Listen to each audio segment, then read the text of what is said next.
about North Nashville. All right, we are back. I'm going to think about North Nashville with our guests as we're talking this morning schools with Gini Pupo-Walker. She is a school board member. The chairman of the school board is Christiane.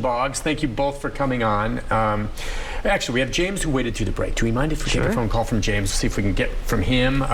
James, are you there? Good morning. What's your question or what's on your mind, James? Are you there, James? Good morning. Good morning. Good morning, young ladies. Thank you for what you do. People don't get it. These children are future leaders, presidents, what have. We need to do what we can to make their life easier, and harassing them like up in Knoxville is stupid. We need to charge them people with a special charge so that they get the picture. Messing with a kid's never cool. I think it ought to be a no-fly zone. Schools, if you ain't a kid's grandparent or parent, you got no business being there. And I thank you for what you are doing with the right wing, what it's doing this time, following the Trumpicans. I'm looking for the country we had, the red, white, and blue, where it didn't matter what color you was, it was what was in your heart and in your mind. Hey, thank you very much for your call. Well, yeah, as he's saying, I mean, an argument can be made that school boards, whether you have kids or not, you know, the kids are our future, it affects us all. But do you have concern then, maybe he was referencing to some of these meetings and the folks who participate, they're special interest groups, not, right? Oh, yeah. Very much so. And you can't really say, well, you can come in, you can't. You can come in, you can't. But you certainly would like to think it's the parents very much involved. And again, everyone's affected, right? I mean, look. I used to do parent engagement for a living, ran parent engagement for the district for a number of years. I believe parents are integral to the success of our schools. Parents must be engaged, must feel supported, must feel like they have and be welcomed and have a role in the education of their children.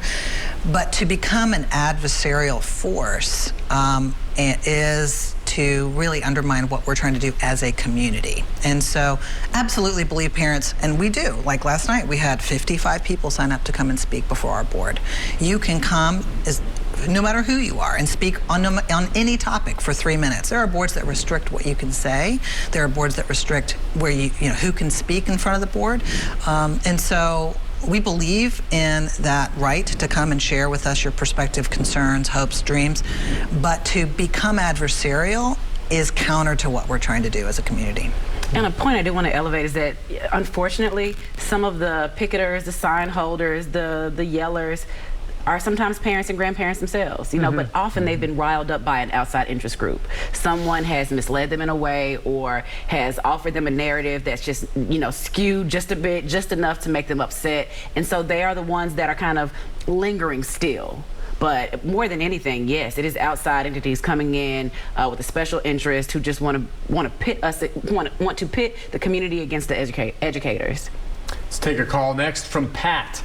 Pat, good morning. Hi, Pat. Oh, hey, good morning. Hey, Pat. I have looked, but cannot find out. I know it's just, what is the salary of a school board member, and does it escalate with time, and are there term limits? Okay, well, how about giving them a primer? Thank you for your call, Pat. Fair enough. You just want to give some folks a background on how often you have to run, are there term limits, what do you get paid, how much time is involved? So we have staggered term limits, but I start... Staggered term limit, terms. So I was elected 2 years ago, and I have another 2 years, so it's a 4-year term, but Gini, who lives in an even number district, will be up for election this summer. So, we're staggered. Every 4 years. Every 4 years. Staggered.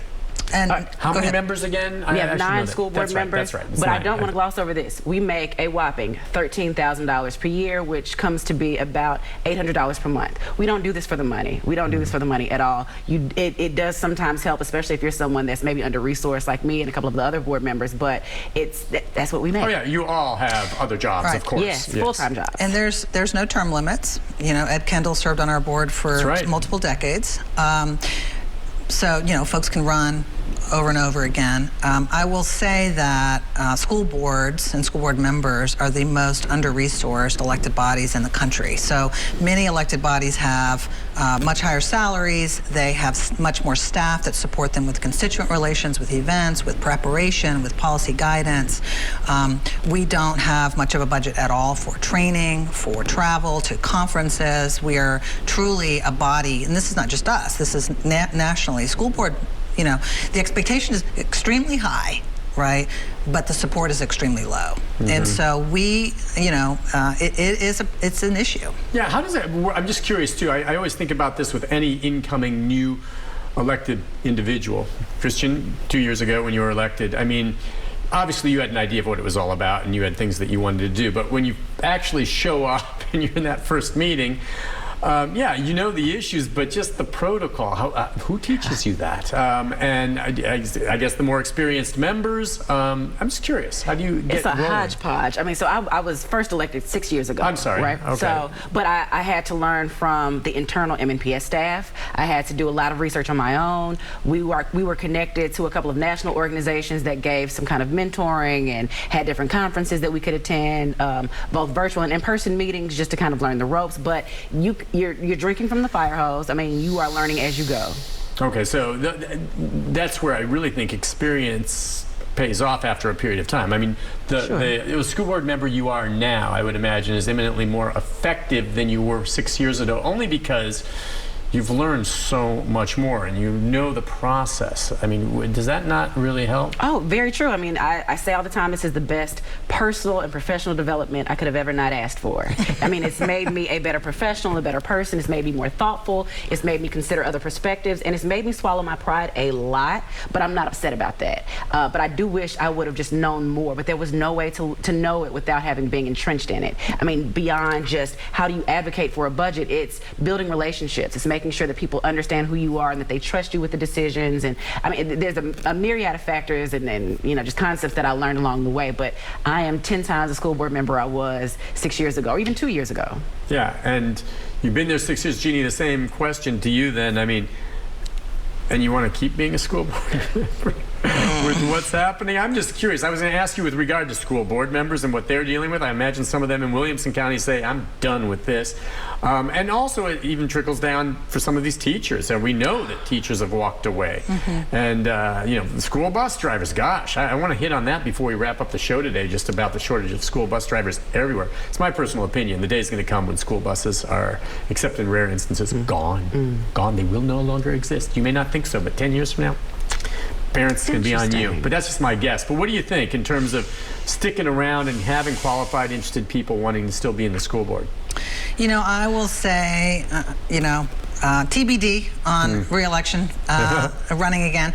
But I truly hope that really qualified, talented people in Nashville will not shy away from stepping into the ring. We need people who are able to come in, join this group, be thoughtful leaders, to be engaged with the community, to be balanced, objective thinkers, use evidence, use research, use data to make decisions. And really, it's the biggest act of public service I've ever done. I'm tremendously proud. Had I known when I ran in 2018 that we would have a tornado and a pandemic and a superintendent turnover, I would have done it again. I want to be part of the solution, not part of the problem. And so, but it is, you asked about the time, it's every day. It's 7 days a week. Okay. It's 7 days a week. You're taking calls all the time from parents, schools, emails, meetings. This is an example, right, of sort of what we do is we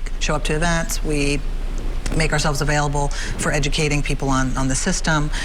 We answer a lot of constituent emails, whether it's around my child not getting the appropriate services, to when are you moving 5th grade back to elementary, to when are you changing high school start times, to the redistricting of school board maps, right, which is happening right now. It's just a lot. It is really all day, every day. I mean, like you said, we've got to be accessible because the community, for so many different reasons and for so long, has felt disconnected in ways from the school system. And so we're trying to make sure that protocols are followed and that parents understand that if they miss the mark here or there, that we are there to support them and help them and reconnect them to a principal or to a bus or, to whatever their issue is. But that means that sometimes calls come in at 6 a.m. as you're getting your children together. Sometimes calls come in or emails come in the middle of the day as you're, working a full-time job. Sometimes you have to leave to do events, to engage with the community in different ways, whether it's talk shows, radio shows, events that are after hours, dinners, fundraising, because a lot of this is relationship building. We want the community to understand what our needs are, as well as ways that they can plug in. So we don't want to always be community facing in a way that's one directional. We want to be receiving feedback and engaging them at high levels. So it's all day, every day. I mean, we got out of our board meeting that started at 4 o'clock yesterday afternoon at about 8:30. 8:30. Wow. Put my son to bed. Got him up this morning. Sent him on to school. As I was on the way here, took a call from a parent. I mean, that's just what we do every day because that's what we need to do.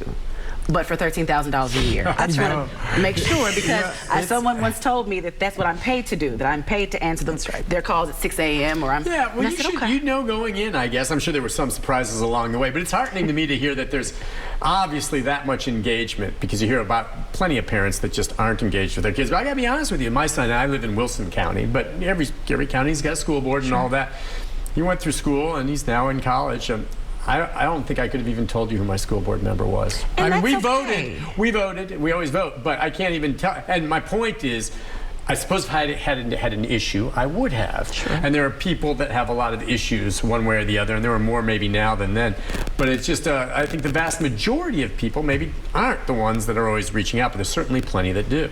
That's just my take. It's because I'm just thinking here, wow, you guys are awful busy. And boy, my son went through all that school, and I never once called my school board member. And knock on wood, maybe it's because we were lucky. Maybe it's because I missed stuff I should have called about. And the same thing with my wife. We were engaged, but never really badgered our school board member.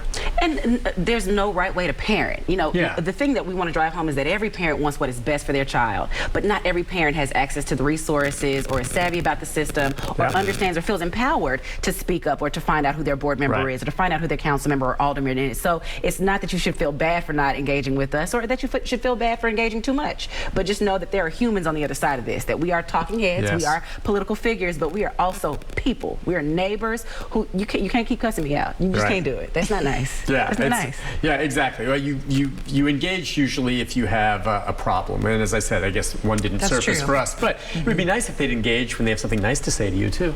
Sometimes they do. Yes, we've seen an increase in that. We have seen an increase. I hope so. I hope people appreciate the time. Whether you agree completely, these folks aren't getting paid a lot of money for doing a very, very difficult job. That's something to remember. Look, we'll take a break, come back with our final segment right after this. Stay with us.